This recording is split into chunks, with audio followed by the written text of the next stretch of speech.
بسم الله الرحمن الرحيم. الرحمن علم القرآن خلق الإنسان علمه البيان.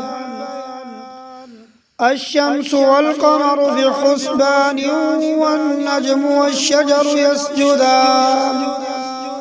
والسماء رفعها ووضع الميزان ألا تطغوا في الميزان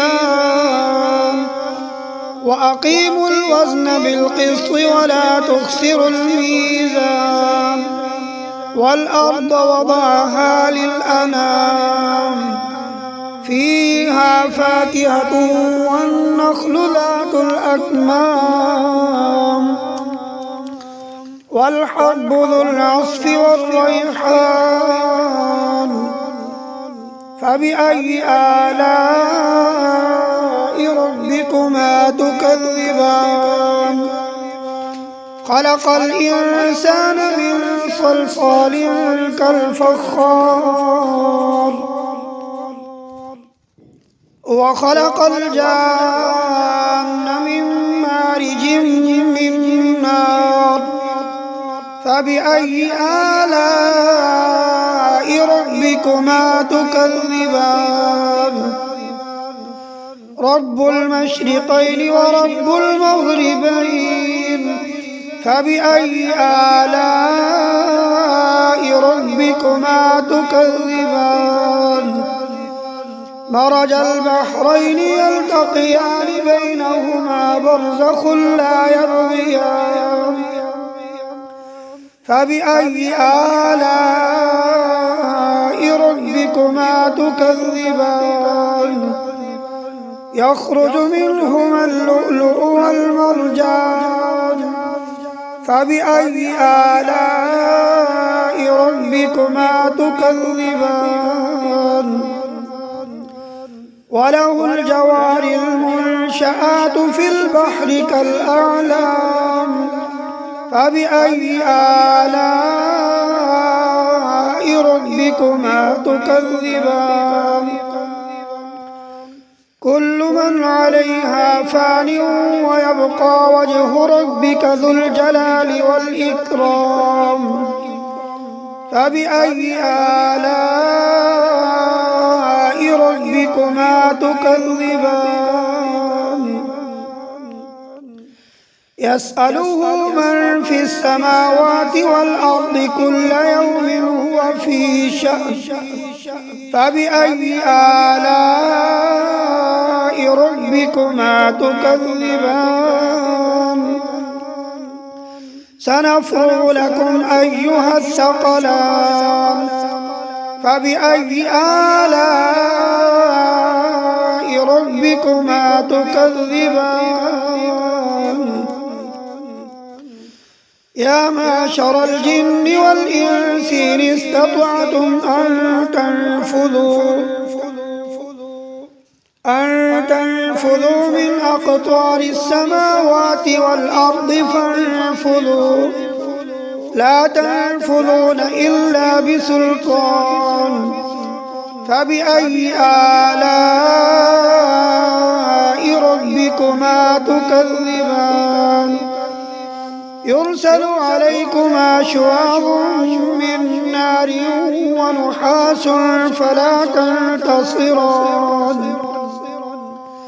فبأي آلاء ربكما تكذبان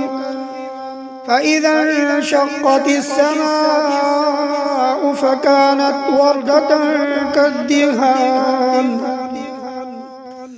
فبأي آلاء ربكما تكذبان فيومئذ لا يسأل عن ذنبه إنس ولا جان فبأي آلاء ربكما تكذبان يعرف المجرمون بسيماهم فيؤخذ بالنواصي والأقدام فبأي آلاء ربكما تكذبان هذه جهنم التي يكذب بها المجرمون يطوفون بينها وبين حميم آن فبأي آلاء ربكما تكذبان ولمن خاف مقام ربه جنتان فبأي آلاء ربكما تكذبان فبأي آلاء ربكما تكذبان ذواتا أفنان فبأي آلاء ربكما تكذبان فيهما عينان تجريان فبأي آلاء ربكما تكذبان فيهما من كل فاكهة زوجان فبأي آلاء ربكما تكذبان متكئين على فرش بطائنها من استبرق وجنى الجنتين دان فبأي آلاء ربكما تكذبان فيهن قاصرات الطرف لم يطمثهن إنس قبلهم ولا جان فبأي آلاء ربكما تكذبان كأنهن الياقوت والمرجان فبأي آلاء ربكما تكذبان هل جزاء الإحسان إلا الإحسان فبأي آلاء ربكما تكذبان ومن دونهما جنتان فبأي آلاء ربكما تكذبان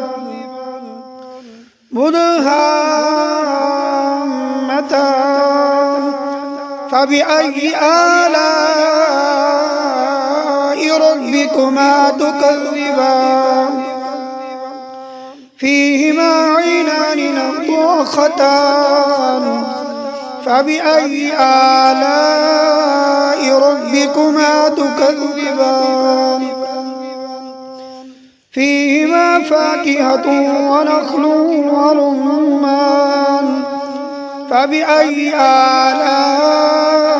ربكما تكذبان فيهن خيرات حسان فبأي آلاء ربكما تكذبان حور مقصورات في الخيام فبأي آلاء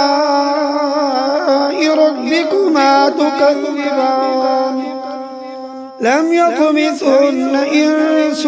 قبلهم ولا جان فبأي آلاء ربكما تكذبان متكئين على رفرف خضر وعبقري حسان فبأي آلاء ربكما تكذبان تبارك اسم ربك ذي الجلال والإكرام صدق الله العظيم.